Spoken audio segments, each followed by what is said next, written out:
Hello नमस्कार। आज का सेशन इम्पोर्टेंट होने वाला है। हम करंट अफेयर के साथ साथ स्टैटिक जीके के पोर्शन को भी डीप में कवर करेंगे। सेशन में बने रहें और अंत तक ज़रूर देखें, क्योंकि बहुत सारे इम्पोर्टेंट क्वेश्चन हैं जो सभी एग्ज़ामों से रिलेटेड हैं और आने वाले एग्ज़ामों में भी बहुत इम्पोर्टेंट रोल रहने वाला है। तो सेशन को देखें, सब्सक्राइब करें, चैनल पर बने रहें। पहला प्रश्न है, CSIR और NAST के बीच हुए समझौते का मुख्य उद्देश्य क्या है? जिसका उद्देश्य है वैज्ञानिक अनुसंधान और नवाचार।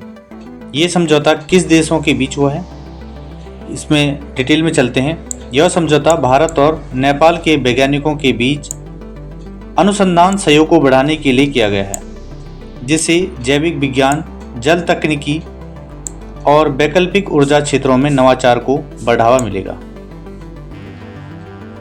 डीप एनालिसिस करते हैं आगे। इंपॉर्टेंट फैक्ट, भारत और नेपाल के बीच 5 राज्य अपनी सीमा को साझा करते हैं। उन 5 राज्यों का नाम आप हमारी स्क्रीन पर देख सकते हैं। उत्तर प्रदेश, उत्तराखंड, बिहार, सिक्किम और पश्चिम बंगाल है। नेक्स्ट है, भारत और नेपाल की सीमा की जो टोटल लंबाई है 1850 किलोमीटर। भारत और नेपाल की सीमा का निर्धारण 1816 ईस्वी में सुगौली की संधि के जरिए हुआ था। भारत के स्वतंत्र होने के बाद यह सीमा दोनों देशों के बीच बनी हुई है। भारतीय और नेपाली नागरिकों को एक दूसरे के देशों में जाने के लिए कोई पासपोर्ट और वीज़ा की ज़रूरत नहीं होती है। नेक्स्ट है, उत्तर प्रदेश सरकार का 2025-26 का बजट कितना है?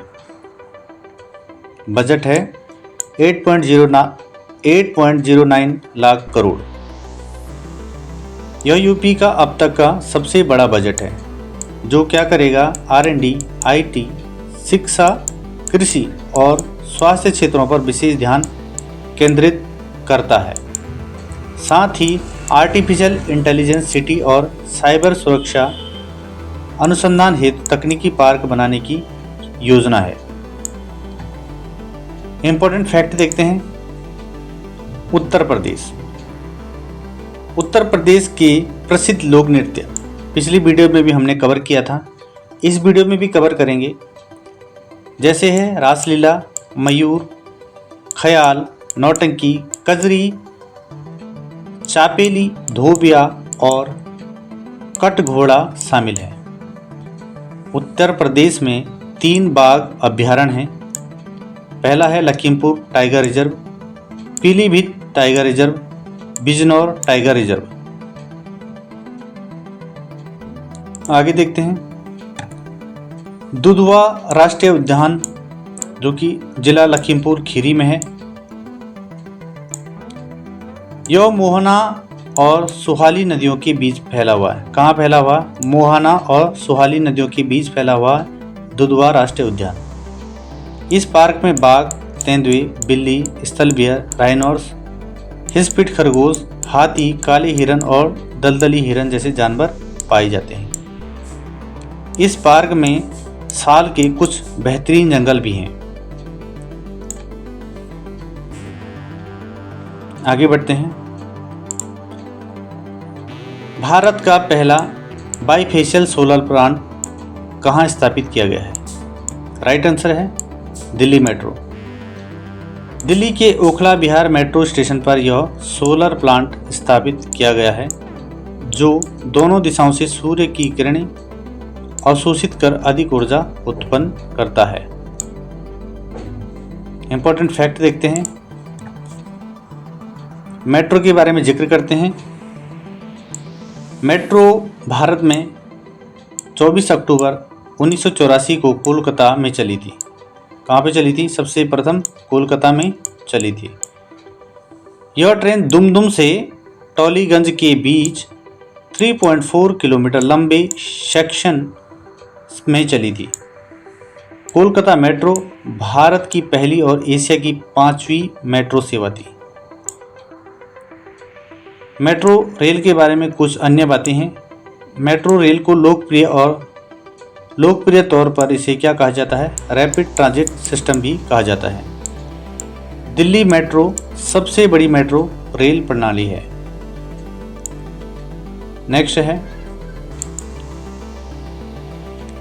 SBI कार्ड की नई MD और CEO कौन बनी है? कौन बनी है? सलीला पांडे। सलीला पांडे को SBI कार्ड की नई MD और CEO के रूप में नियुक्त किया गया है, जो 1 अप्रैल 2025 से कार्यभार संभालेगी। इससे पहले वो भारतीय स्टेट बैंक में मुख्य महाप्रबंधक के रूप में कार्यरत थी। इंपॉर्टेंट फैक्ट देखते हैं SBI से रिलेटेड। भारतीय रिजर्व बैंक की स्थापना 1 अप्रैल 1935 को हुई थी। वही भारतीय स्टेट बैंक SBI की स्थापना 1 जुलाई 1955 को हुई थी। भारतीय रिजर्व बैंक की स्थापना अधिनियम कौन सा था? 1934 अधिनियम के तहत भारतीय रिजर्व बैंक की स्थापना हुई थी। RBI की स्थापना से पहले भारत के लिए एक केंद्रीय बैंक स्थापित करने की सिफारिश किसने की थी? हिल्टन यंग कमीशन ने की थी। किसने की थी? बहुत इंपॉर्टेंट है, हिल्टन यंग कमीशन। नेक्स्ट है भारत में पहले बैंक की स्थापना 1770 ईस्वी में हुई थी। वही भारतीय स्टेट बैंक की स्थापना 1806 को हुई थी। भारतीय रिजर्व बैंक की स्थापना 1 अप्रैल 1935 को हुई थी। भारत में जो सबसे पुराना बैंक था वो बैंक ऑफ मद्रास 1683 ईस्वी में जिसकी स्थापना हुई थी। इसके बाद बैंक ऑफ बॉम्बे है जिसकी स्थापना 1720 में हुई थी। उसके बाद बैंक ऑफ हिंदुस्तान जिसकी स्थापना कब हुई थी? 1770 में हुई थी। नेक्स्ट है 2024 में BBC Indian sport woman of the year का खिताब किसे मिला है? किसको मिला है? राइट आंसर है मनु भाकर। मनु भाकर क्या है? एक निशानेबाज हैं। इनको इस पुरस्कार से सम्मानित किया गया है। उन्होंने पेरिस ओलंपिक 2024 में 2 पदक जीतकर इतिहास रचा और यह उपलब्धि हासिल करने वाली पहली भारतीय महिला बनी है। इंपॉर्टेंट फैक्ट देखते हैं। क्रिकेट में कितने प्लेयर होते हैं एक टीम में?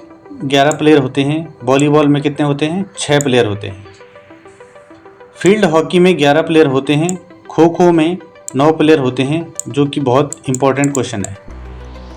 खो खो में कितने प्लेयर होते हैं? अभी खो खो का वर्ल्ड कप भी होता है। खो खो में 9 प्लेयर होते हैं, आपको याद रखना है। रग्बी में एक टीम में कितने खिलाड़ी होते हैं? 15 होते हैं और सबसे ज़्यादा खिलाड़ी रग्बी ही गेम में होते हैं। खो खो में कितने होते हैं? 9 खिलाड़ी, आपको बता दिया है। नेक्स्ट है नेवडेक्स 2025 में गोवा शिपयार्ड लिमिटेड GSL ने कौन से पोत प्रदर्शित किए हैं? कौन से पोत किए हैं? फास्ट पेट्रोल वेजल और ऑफशोर पेट्रोल वेजल। GSL ने नेवडेक्स 2025 में स्वदेशी डिजाइन किए गए हैं। इन पोतों का प्रदर्शन किया जो भारतीय नौसेना और तटरक्षक बल के लिए क्या है? महत्वपूर्ण है। इंपॉर्टेंट फैक्ट देखते हैं। भारतीय तटरक्षक बल की स्थापना कब हुई थी? 1778 में तटरक्षक बल की स्थापना हुई थी। तटरक्षक अधिनियम 1978 के तहत इसे संघ के एक स्वतंत्र सशस्त्र बल के रूप में बनाया गया था।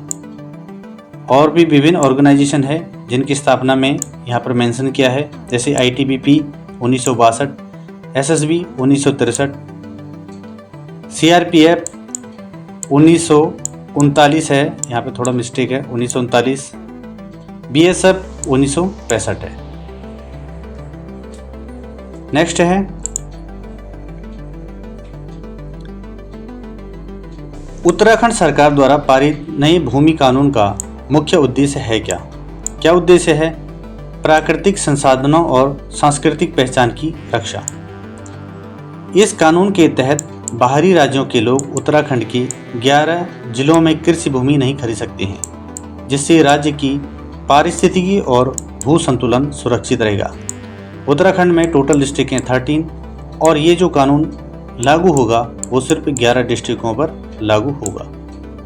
इंपॉर्टेंट फैक्ट देखते हैं। उत्तराखंड में राष्ट्रीय उद्यान कौन कौन से हैं? Number 1 Jim Corbett National Park, Nanda Devi राष्ट्रीय उद्यान, राजाजी राष्ट्रीय उद्यान, फूलों की घाटी राष्ट्रीय उद्यान, गंगोत्री राष्ट्रीय उद्यान, गोविंद राष्ट्रीय उद्यान। तो टोटल कितना हो गए? टोटल कितने हैं? 6 राष्ट्रीय उद्यान कहाँ पर हैं? उत्तराखंड में मौजूद हैं। नेक्स्ट है जिम कॉर्बेट राष्ट्रीय उद्यान भारत का क्या है? सबसे पुराना राष्ट्रीय उद्यान है और इसकी स्थापना कब हुई थी? 1936 में हुई थी। पहले इसका नाम क्या था? हेली नेशनल पार्क था। क्या था? हेली नेशनल पार्क था। साल 1957 में प्रसिद्ध संरक्षणवादी जिम कॉर्बेट की याद में इनका नाम बदल कर क्या हो गया? कॉर्बेट नेशनल पार्क रख दिया गया था और अब इसका नाम फिर चेंज हो गया है। अब इसका नाम हो गया रामगंगा नेशनल पार्क। आगे है दिल्ली की नई मुख्यमंत्री कौन बनी है? कौन बनी है? राइट आंसर है रेखा गुप्ता। पहली बार विधायक बनी रेखा गुप्ता ने मुख्यमंत्री पद की शपथ ली। बीजेपी ने 26 साल बाद दिल्ली में सत्ता में वापसी की और उन्हें मुख्यमंत्री के रूप में चुना है। इंपॉर्टेंट फैक्ट देखते हैं। सबसे पहली महिला मुख्यमंत्री कौन बनी थी? उनका नाम है सुचेता कृपलानी। भारत के किसी भी प्रदेश की पहली मुख्यमंत्री बनी थी। दिल्ली की पहली महिला मुख्यमंत्री कौन थी? सुषमा स्वराज थी। साल 1998 में पहली बार दिल्ली की प्रथम महिला मुख्यमंत्री बनी थी।